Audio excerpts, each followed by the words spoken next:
Welcome back, everybody, to our second episode for our this year's season's Lifting Nerds podcast. Today, we have a very important person, also a very big part of the evidence-based lifting community, which had a fantastic season last year in his natural bodybuilding road. We have the amazing Leo King with us. So welcome to the show, man. It's an honor for you to actually be part of the show and having you coming on and talk about a lot of very interesting topics. And it seems to be a very big year this year for everybody in the natural bodybuilding community as well. So we're very excited to have you spill your 2 cents on a lot of our questions today. Welcome. Awesome. Well, Welcome. the honor is all mine. I appreciate you guys inviting me on your podcast. I'm looking forward to speaking to you guys today about all the topics, I think. Yeah. All right. So let's start off with the very easy questions first. As all the fans out there has followed you, you had been competing last year for your last season. How did that go? I think it went really well, honestly. So this was my, I think, shows 12 to 14. So I started competing back in 2011. So I've been doing this over a decade now, and this was it's probably my sixth or seventh season in reality. But I was, all in all, I think it went really well. I ended up competing in three shows. One in the Washington State Naturals, just outside of Portland, Oregon. And then had the honor of going over to Switzerland to compete in the Swiss Pro Championships. Um, and then finishing off with the World Championships in Boston, which for the listeners out there, it was just an incredible year for natural bodybuilding. It seemed to be the year where everyone came out to play, and honestly, it was just an amazing experience just to grace the stage with so many amazing athletes. Yeah, 100%. Like it's because I think from all the worlds that I've seen, that's probably one of the most competitive worlds probably that there has ever been. Would you agree with that? For sure. So I'd say, some like most seasons, certain classes are stacked. But this like 2024 season, it was like all classes, all divisions, amateurs and pros. It was insanely competitive, right? So I think there was almost 60 pro bodybuilders, which is probably the biggest of the classes. So they had four divisions, effectively four classes of 15. And for there to be that amount of just incredible athletes on stage, you just know how high the competition and the standard was. But not just the bodybuilding classes, whether the physique and the fit body, the bikini, the figure, like everyone was it was stacked from top to bottom. So yeah, just really awesome experience. The energy, the audience, I mean, the judges had the work cut out for them. So kudos to them. And and honestly, it's just an incredible week experience. That's The show was, awesome. yeah, That's really, awesome. it was really, we had like, I mean, we had Barbica come back to compete, and that was insane. There was, yeah, you're absolutely right about that. There was a really stacked class for every single division. Yeah. Yeah, and I was lucky. I got to compete against him on the same stage in Switzerland as well, which took everyone by surprise. No one knew he was showing up to that event, and you just walk in backstage and you're like, this is awesome, but it's scary at the same time, right? So Like, damn I you, had why are you fun. here?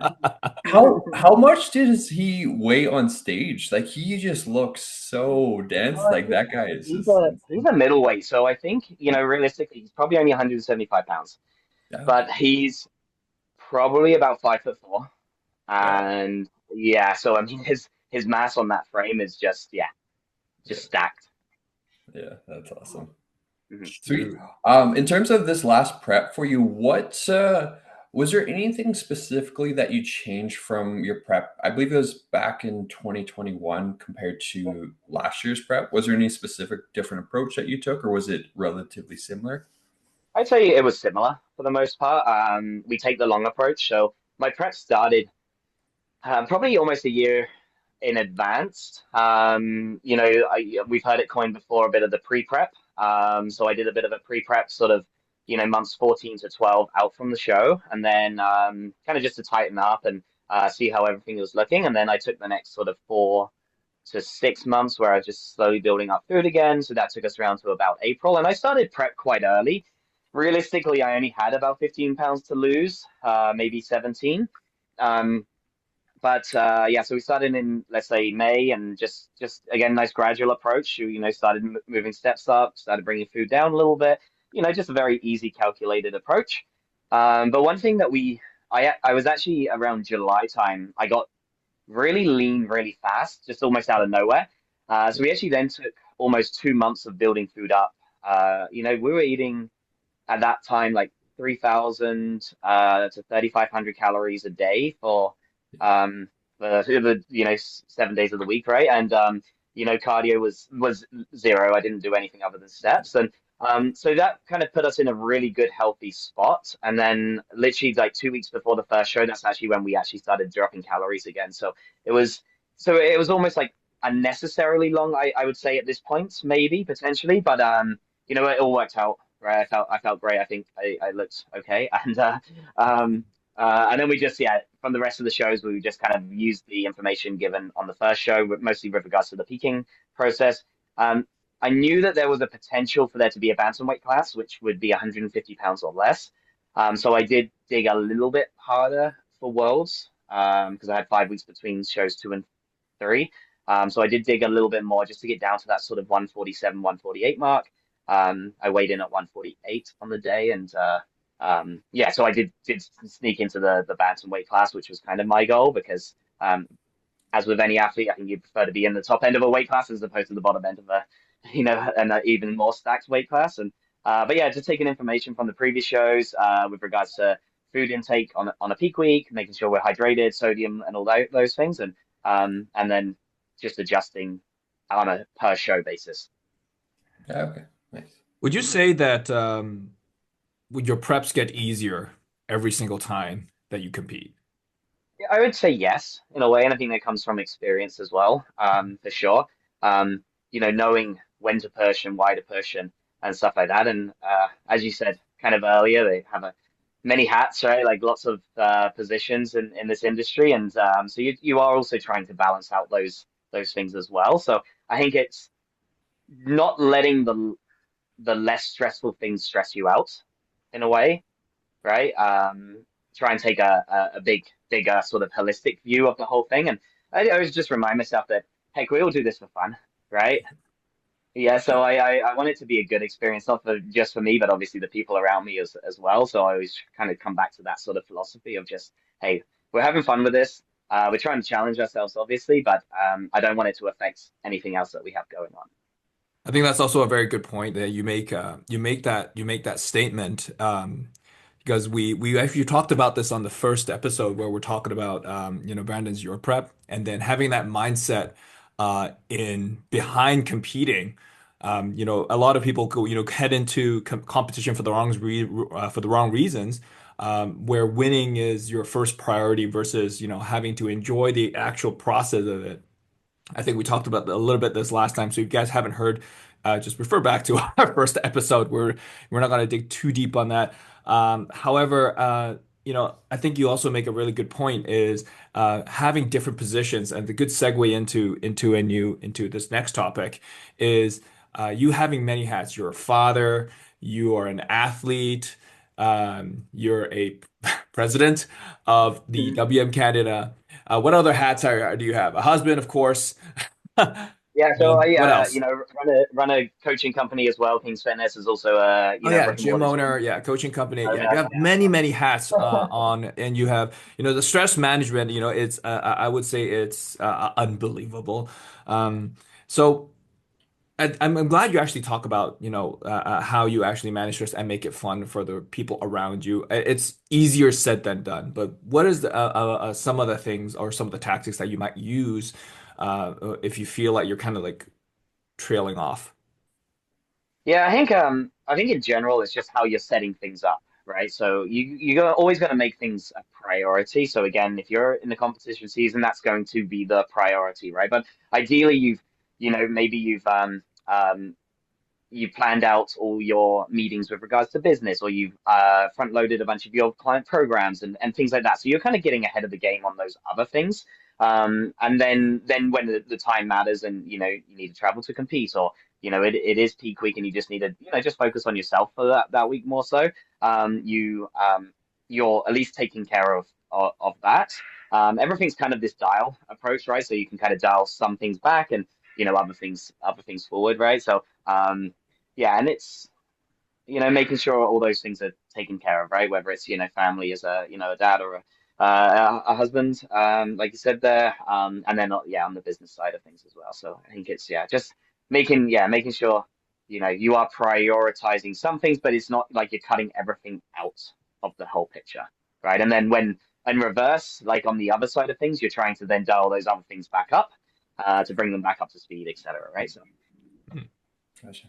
yeah. With with your schedule, like, do you find you schedule everything out to like the hour of the day, or like what does that look like from like a scheduling, or like how do you go Mhm. about organizing your day? Would you say, like, I know you Yeah, I mentioned have a like, yeah, go ahead. Yeah, I have a weekly planner, and it is actually done by the hour. But I'm not that anal, so to speak, where it's like, yes, it's this and this and this. But you do obviously are blocking time slots for certain things. So in particular, training becomes that priority where you just need to get it done, right? So I do block those in between some of my other things that I have going on. Yeah, so focusing on those big bricks first, blocking them in, and then understanding that other things have flexibility, right? So heck, as long as I get my 10,000 steps in the day or whatever that number is, it's like, okay, I could front load it in the morning, go for a morning walk. The dog always needs walking, right? So it doesn't matter when it goes out, but as long as it gets taken out, who knows? Maybe it's in between a couple of clients in the afternoon, or just in the evening when the kids go to bed, right? So I always also did find that to a point, the closer you do get to competition, the routine does become more and more similar and more predictable. So we all talk about, we love flexible dieting, we love the whole flexibility about life, and that's definitely got so many merits and so many values that people can learn from. But I do find that the more and more routine and predictable you can make things, again, talk about stress management before, it you just become less stressed, right? Because you're not thinking about things as much. Your meal plan generally becomes a bit more like a meal plan for the most part, right? Like, there's some nuances day to day, and you're filling things in here and there, but for the most part, my breakfast, my lunch, my dinners, and my snacks are 90% the same, and then it's just adjusting as sort of needed, right? So I think that's kind of key. A key approach is knowing when to push things and when not to, and when to make things more routine and when not to, right? Makes sense. Yeah. Is there any times where you find, like, during prep, like, I know for me personally, sometimes in those digging phases, like, everything can just be overwhelming. And I find for me personally, I like to do a little bit of meditation or do like journaling or something to kind of just get away from that for a second. Do you personally have a approach like that you utilize when you feel like you're starting to get overwhelmed, or do you find yourself even really getting to that point?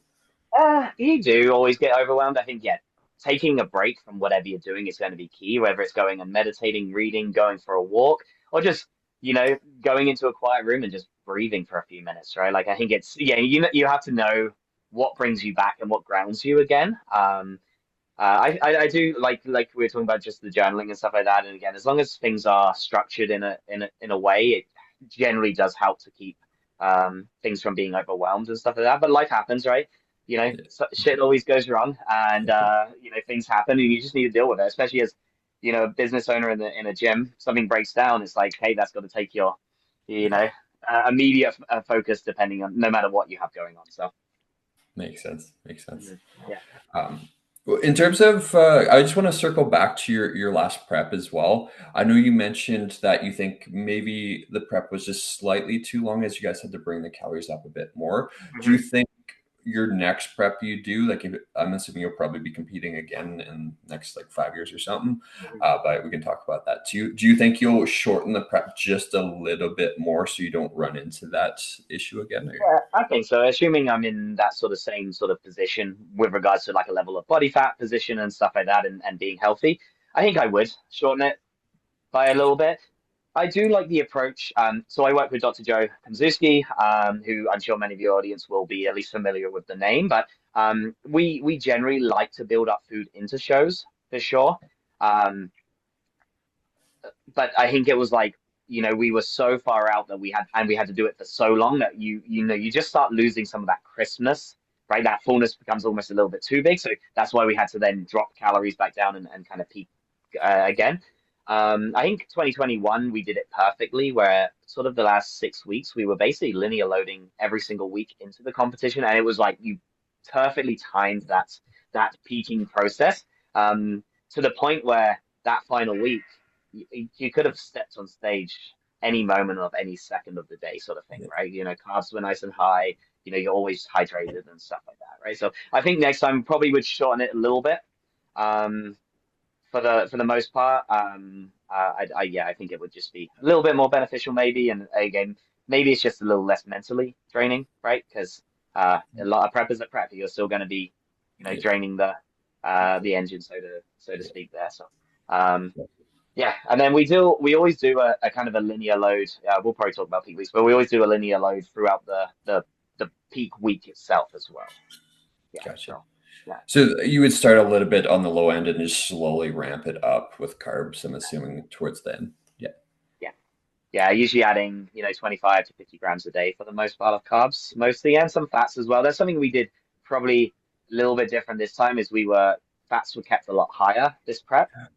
And I really noticed it made a difference with just digestion, and just overall hunger signals were generally a lot better.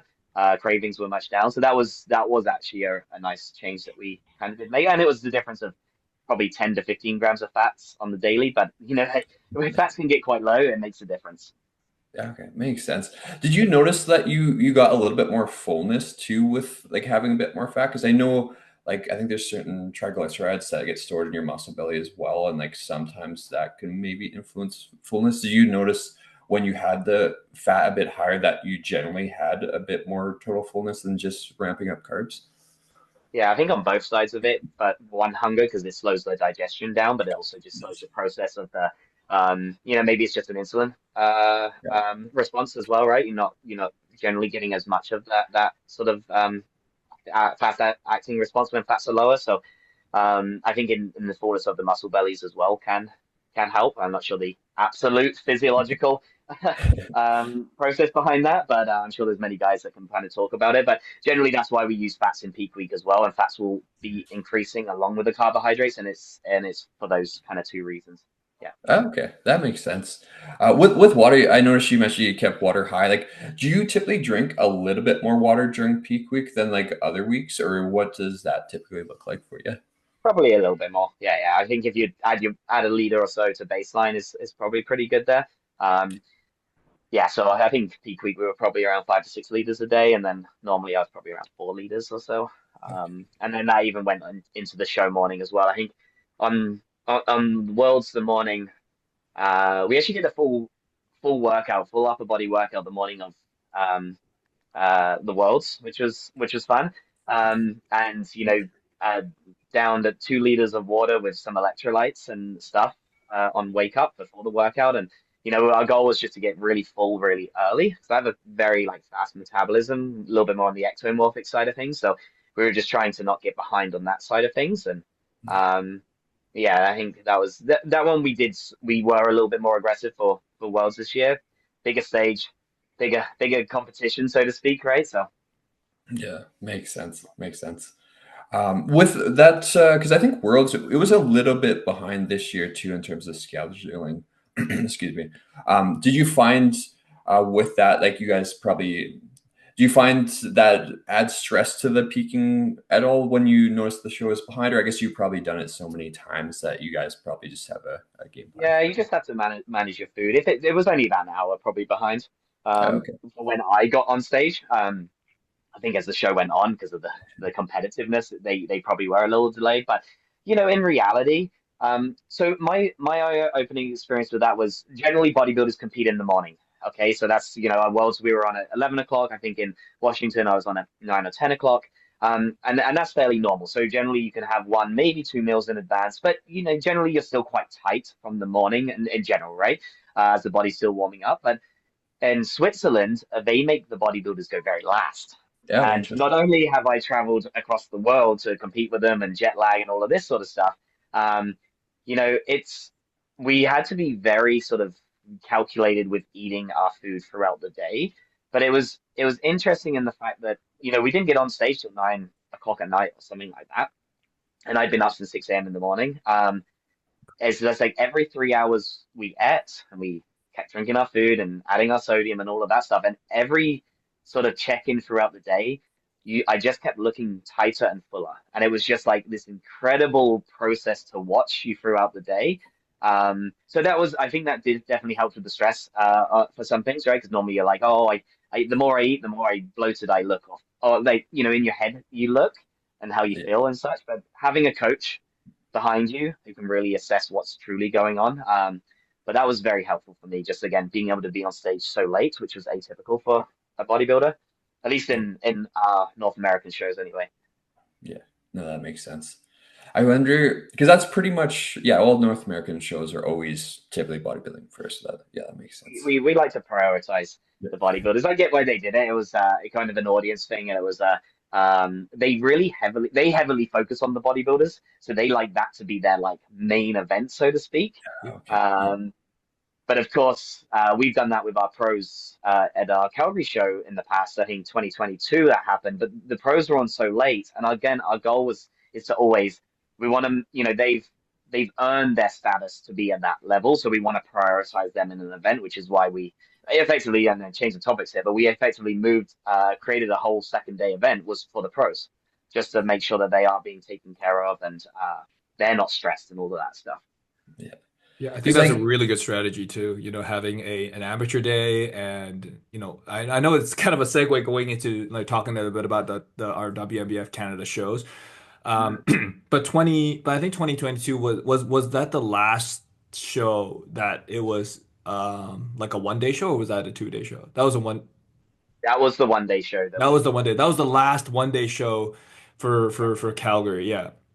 I remember I yeah, was and that there, was and I think it was a really good strategy in moving into a 2 day show where, the pros are taken care of. They had the Saturday to get ready for their big day on Sunday, and it's just the amount of people that amateurs that showed up for the Calgary show. Everybody's just trying to get their pro card on that specific amateur day and then move into Sunday and into their first pro show. And I think going back to scheduling, I think also everybody's trying to schedule it that way, trying to get their pro card on that day and then do their first pro show. I think that's a really, really a very smart way to schedule it. And I think it worked out very well. Last year it worked really, really well. Everybody had a really good time as well. So I think this is a really good segue to talk a little bit about one of your hats on, sure. the future of WMEF Canada. Yes? yeah, totally. Yeah, I think we covered my prep side of things well enough. I didn't mention my placings, I guess, but I did place top five at all three shows. I placed second in Washington and then fifth in the next two shows. But again, that caliber of that competition at Worlds was just like we said, it was just so incredible. I think the top 10 were from 10 different countries in the bantamweight class, which just goes to show how worldwide the WNBF is, coming from all over. And again, these are the best bantamweights in the world that all showed up in the same season. So again, I was very, very happy with placings. And again, like you said, you never know who's going to show up, and sometimes fifth placing can be better than actually winning, depending on who you're actually up against, right? So yeah, Yeah, so no, that's awesome, man. Congrats on the shows. Like you looked unreal, Yeah, man, absolutely on unreal. stage. Yeah. Like, yeah, like I would say that was from like even just looking at your photos, like even looked like you packed on some more size, have more fullness and everything. So like, yeah, it's crazy how competitive it is. But like even placing, yeah, top five at Worlds, like that's just insane with the group of guys that was there. I remember watching it live, and I'm just like, whoa, this is a whole nother level. So yeah, that's crazy, man. super fun, just exciting for the federation and what's to come for sure. Yeah. Yeah. Yeah, so to bring it back to the WNBF Canada, what like I think we were chatting a little bit before this about the new class. Maybe this would be a great opportunity to chat a bit about Yeah, the new classic physique class that's yeah, coming to. totally. So this was yeah just released, so it is new. So again, this is all the information that I have and reasonings and stuff like that. So for the longest time, the WNBF have been kind of like classic natural bodybuilding is classic physique or classic bodybuilding, right? Because there's only a limitation that naturally we can do, right? And again, this is why um, this from 50 years ago, this was again more of your normal natural sort of physiques, right? So how do you really differentiate sort of natural bodybuilding from classic? But at the same time, we understand that there is a huge piece of the market that are potentially being missed. And if a lot of potential young athletes who are looking up to these, untested classic physique athletes and going through the same federations that they are, they're potentially making some early mistakes, by using drugs that they may not have known otherwise. So we want to, again, it's again, our goals is always athlete experience. But we want to provide that platform for those to compete on naturally in a true and level playing drug tested level playing field. So that's kind of the why. A lot of affiliates, again, WNBF is in over 65 countries, right? So every region is different and has different exposure with types of athletes. So certain regions, classic physique, it doesn't really matter to them. But in a lot of regions as well, including North America, classic physique is one of the fastest, if not fastest growing physique class that there is. So yeah, no, obviously provide that platform for them. But we need to do it in a way that separates, that really does distinguish the classes from bodybuilding to classic physique, and then again to men's physique as well. So there are some things in the works, and I know there's still a lot of discussions around it. But hopefully in the next couple of weeks there'll be more of a judge's criteria and an athlete criteria in general.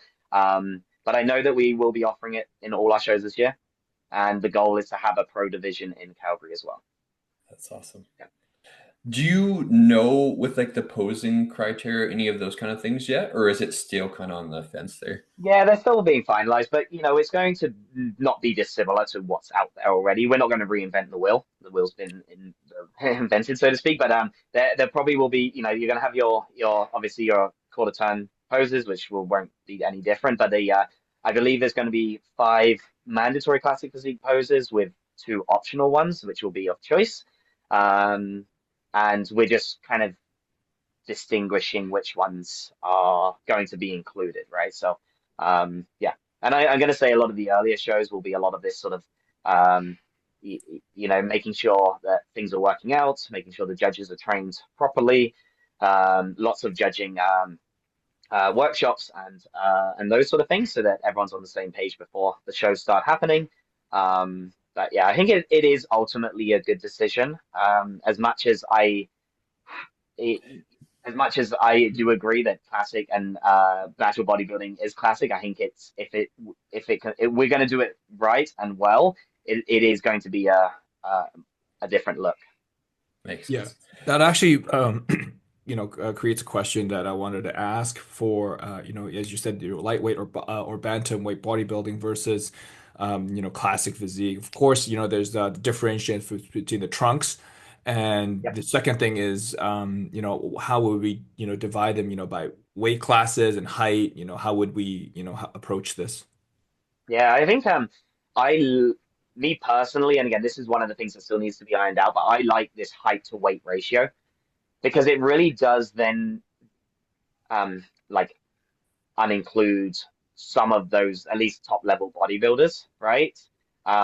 Because they will be too heavy for their height, right? Especially like I mean, Ababakar is always going to be a bodybuilder. He's not a classic physique, but in essence, you put him on you take his height and you take his weight, and it's like okay, you're out of the upper limits of this range, so you cannot compete. So I think that's going to be the best way for us to do it, but we have had quite a few affiliates that have had their own versions of classic physique, but they weren't obviously included with a pro card and those sort of things. It was kind of like an optional. We even included one in our Ontario show. So we have data that we can sort of start to work off and sort of build these parameters for what the division actually entails. But I think having this height to weight ratio is probably going to be the best way to do it. Yeah, just to remove the absolute bodybuilding physiques who will typically be heavier on a shorter height.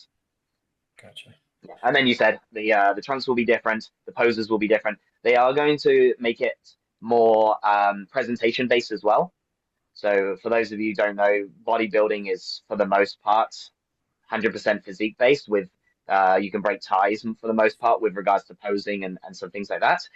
But like classic physique will be a little bit more on the presentation and posing side as well. So still physique based, but having a little bit more of that influence where they can shuttle up and down quite a few places depending. Sweet. When it comes to conditioning with bodybuilding versus classic, is it going to be slightly less conditioned too, or are you guys still trying to figure that one out as well?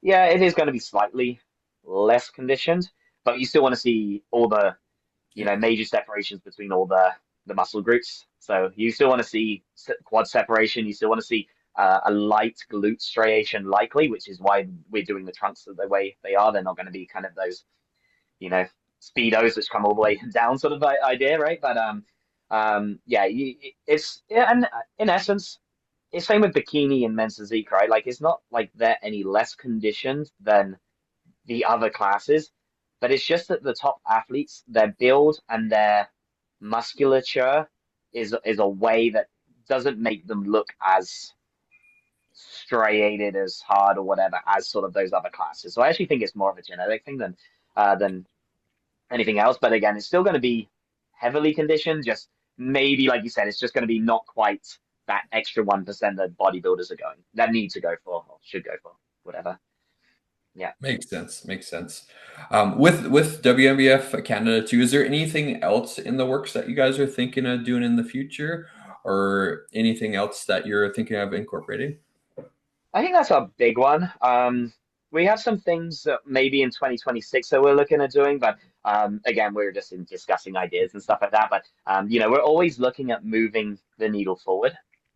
And also as well, I think this isn't just within Canada, but the WNBF, there was 6 countries that just released the WNBF Galaxy Pro, I think it was what it's called, where 6 affiliates actually have come together and are doing this like super pro qualifier, basically world level event. And I like that idea of potentially coming together with different groups and affiliates and creating these sort of like more bigger regional events, which increases the prize money. It attracts more athletes, it attracts more athletes to the federation, and it ultimately just improves the level that we can all compete at, right? So I think that's kind of what the future entails is again more of these collaboration sort of events. For the most part, we're trying to heavily invest in our just like just the exposure and just the athlete experience and getting the word out there, obviously for WNBF Canada still, but we're trying to be consistent with all our events, which I think we've done a really good job at. Is whether it's a Vancouver event or a Saskatchewan event or Ontario event, we're trying to make things consistent on that side of things as well, right? So when an athlete shows up, they know exactly what to expect. Yeah, and again, talk about stress management before. That's the best way to do it, right? So. Yeah, yeah, 100%. When it comes to like the prize money for that show, I think they're giving out like $100,000 or something in prizes. Is that a lot from like investors investing into it, or how does that work to get that amount that high? Like I find that, I that pretty I cool. I assume there is some people with some investments. You're talking about countries as well that do heavily invest in things as well. I think it's a little unfortunate here in North America, but I think they do have probably some big companies on board and things like that. And obviously having 5 or 6 countries that can do it, they can all pull their funds together. But yeah, with prize money that high, it's going to come from probably outside sources. You're not getting that from registrations, no way. So. That's what I was thinking. Yeah. Yeah. But speaking of new plans for new WNBF Canada was just a side question that just came into my mind while you were talking about it. Something that may happen in 2026. Um, I think you also mentioned that that getting the word out for WNBF Canada. I think it's been a very successful year in 2024. 2025. Yeah, 2024. I think we've done. I've seen a lot more international athletes, reaching out, wanting to come to Canada to compete in some of our shows. I think, which is fantastic. So the word is actually, I think it's working. It's getting out. Um, Experience. I've spoke to some of athletes, and being a past athlete myself, I think that the WNBF provides a wonderful schedule. Everything is very fairly on time. I would say you guys are not really too far off from what it has been posted. So I think that's really really good. Um, the side question was, would there be, potentially even more shows in Canada for throughout the year? Yeah, I think one of our goals is we would like to go further to the east as well. So we do have athletes out on the east coast that do travel to our events to compete. And so we would like to obviously create an amateur event over there. So kind of Nova Scotia or Newfoundland or something along those lines. That way we are truly like east coast to west coast. Another idea that we're kind of playing around with is potentially having two Calgary shows. And because again, it is by far our biggest show. We've already had to make it into 2 day events. But that's one thing that we would like to potentially do as well. And ideally, I'd love to have this tiered system. So in the UK, I think they do it really well, whether you've got these novice first timers events, you have to qualify for your sort of kind of super pro event. I would like to have this sort of tiered system where we've got sort of Calgary is one of them, and potentially like another, Ontario show where you've got these sort of all events you have to qualify for that event, which will probably be pro shows as well. So you got this like elite show with the pros, and those are the ones that then qualify for our world's team. So ideally, we always do well with having a great number of athletes come to the worlds with us. So last year we had around 30 or so, both on the amateur and the pro side. But is we want to up our competitiveness as well. So again, having this sort of a little bit more tiered approach, which will ultimately make the best athletes qualify for the world championships on the amateur and potentially the pro side too. So I think that's our sort of grand vision in the next couple of years is, obviously you need to increase the foundational events, right? You need to have them enough of them throughout the year, but then also have that tier where they can kind of work up to, right? So yeah.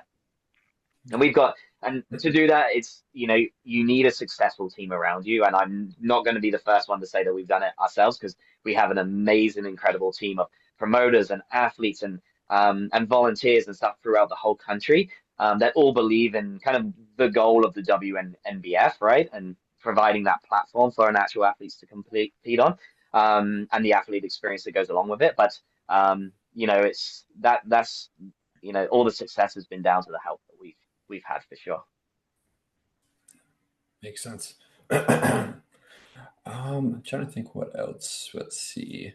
No, but that's awesome with the shows. I think that's a really good idea just to make Canada even more competitive, like having it ramp up there.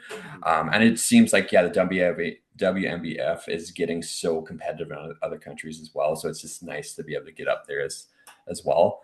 But yeah, no, I'm definitely excited. I might even end up doing the classic physique this year too. So we'll see with that. I was thinking of just doing men's physique. Brandon will be our poster boy. That's it. There we go. But do you think you'll do classic? Are you gonna continue sticking with bodybuilding, or do you think you'll try out classic as well? Or Yeah, I think my structure is bodybuilding. yeah, I think that look is different. Throw out some examples there, like having like a Dirk. He's, yeah, not dissimilar in a way where we just have like this little bit more thicker, but like just grainier, harder sort of look. And I think that's going to be the look of the bodybuilder. That or your Zebin who ended up winning the bantamweight class, who's just got so much muscle bellies on him that that's not the sort of the classic look. And I also think having this weight to height sort of ratio will impede that sort of look for the classic. But obviously, I think yeah, having that nice small waist, having those nice like still nice flaring lats, having legs on them, but again, not overly hard and grainy and that sort of thing. I think structurally, I'm not going to be a classic guy. Yeah, so I'm going to stick to my roots here. makes sense. Makes sense. What Yeah. that reminds me with the posing routine. So for classic, I know posing is a little bit more important. With the actual posing routine itself, is that going to be? Are you going to be getting points for that as well? Yeah, from my understanding, yes, there will be obviously an individual routine to own music, similar to how we do bodybuilding as well. But again, there's the presentation is going to include the routine itself. So you're going to have your how well do they pose on stage as a group, but Yeah. also the individual posing routine, just to build up that final score there. Yeah, okay, makes sense. Makes sense. Sweet. Going to be a I think big, those big are thing. oh yeah, go ahead, Adrian. No, no, no, no. It's just going to be a really big, big thing. It's because we've been, getting. I think it's been 3 years already. We've been actually having athletes asking if the WNBF has classic. So I think it's a really good thing that we announced it, and I can just foresee there's a lot of noise already. As soon as the posts come out, there's a lot of noise. There's a lot of past athletes who show like a very big interest in it already. For sure. And I Actually, think one it just elevates the game of the WNBF as well. Like we said, it fills a gap, because there are certain physiques that they will do well in natural bodybuilding, but they just won't do that well. But again, this will just be a little bit more tailored towards again a different look, and it's making sure that look is differentiated.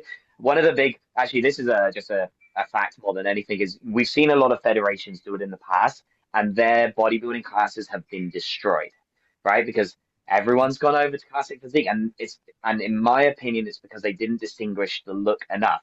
Effectively, you're just taking the same guys, but they just moved over into shorts and posed a little differently, right? And they're still big and hard and grainy and all of that stuff. So I think it's like it needs to be. That's what I said. It needs to be done right. We need to keep the natural. We need to keep the competitiveness on the natural bodybuilding side just as competitive. Which again, this year as well, so we had 60 pro men's physique bodybuilders on stage, right? So I think there is enough uh, competitive athletes that it won't hurt that side of the sport. But again, it still opens up a different avenue for athletes to choose to compete, right? So yeah. makes sense. Are they doing that in the States as well? Are they opening up Classic there too and at Worlds, or is that just a Canadian thing right now? No, no, it's worldwide. Worldwide. Yeah. Okay, So awesome. as yeah, no, this was actually announced by WNBF official first. Okay, There was talk beforehand and everything else, but yeah, officially they announced it, and then we just followed suit because again, consistency is number one with any brand, so we want to be as consistent as we can with them, so that the athletes know exactly what to expect wherever they choose to compete. So yeah, we'll offer it. Same with they'll be offering it, and from my understanding, it's going to be offered at Worlds and everything as well. So yeah. perfect. That's awesome. That's awesome. Mhm. Sweet. I think that's all the questions I had. Do you have any other questions you wanted to ask, Adrian? No, you filled in pretty much all the questions that I had like right here. So yeah, it's pretty much the same questions we talked about. The most ones that I actually wanted to really get into was the his prep, all the questions you already asked on things he did, has his approach. I actually asked, yeah, I already filled one about, how he like would it feel different? Like, well, the other side question is kind of just that I had like his prep thing, going back was, because we understand, the body actually adapts differently as we age, and just how would that, your body composition look different, maybe his like weight differences between his prep versus now, and then like Mhm. versus his last year's body weight, like does he look any different? That was the only side question I actually had here, but I think I think the way I think Leo just talked about it, like it's pretty much, yeah, Sweet. fairly easy for him. Well, Yeah, I yeah, think man.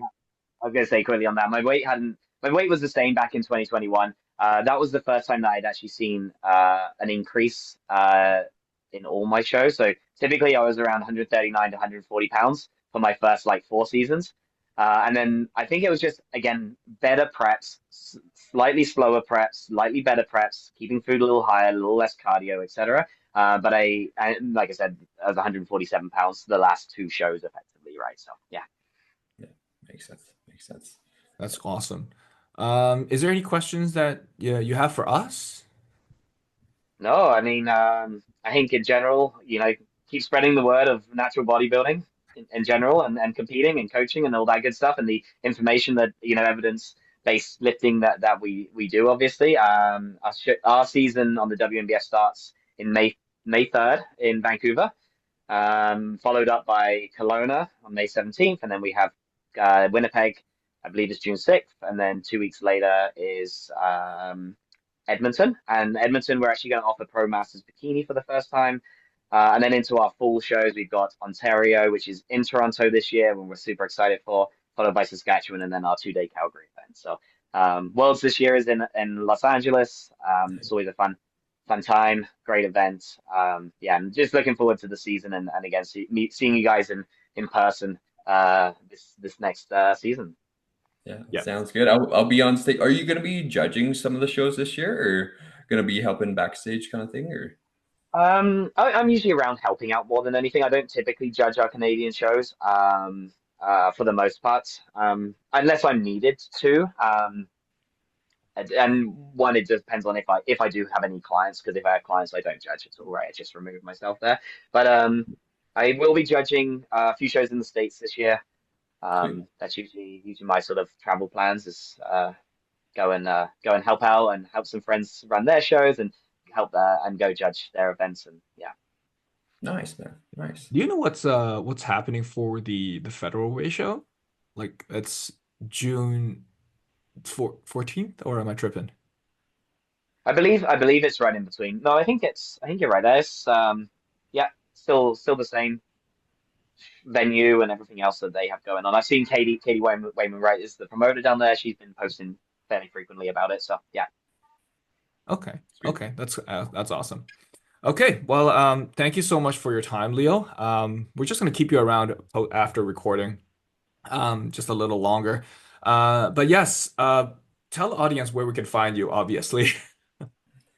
Yeah, for sure. I mean, I got lots of handles. I guess my main personal page is leo.kingsfitness on Instagram. My gym page is kings.fitness on Instagram, and then WNBF Canada and all the affiliates shows have their own city name. That's probably the best places to reach out.